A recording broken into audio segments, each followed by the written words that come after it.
To enable shortcut to easily enable or disable assistant menu on Samsung Galaxy S24 Ultra, tap the assistant menu icon.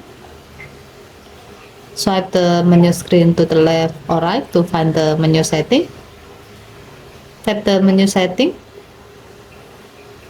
Next, tap the gray on offset next to assistant menu shortcut until the switch turns blue to turn it on.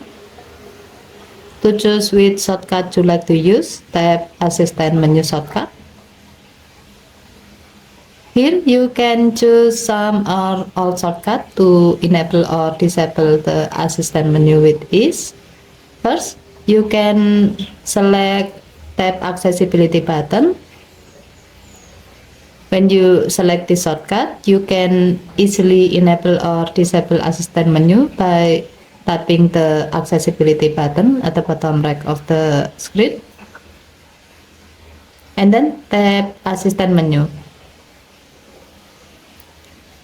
Second, you can select press side and volume up button.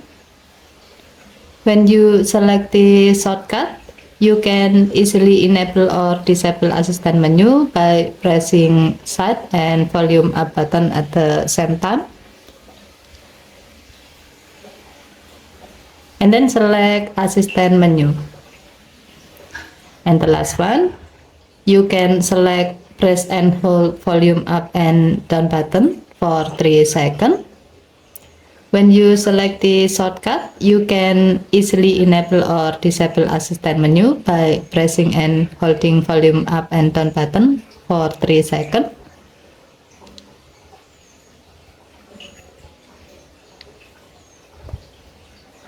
And then tap assistant menu. Okay, thank you for watching. Please help to like and subscribe. Have a nice day.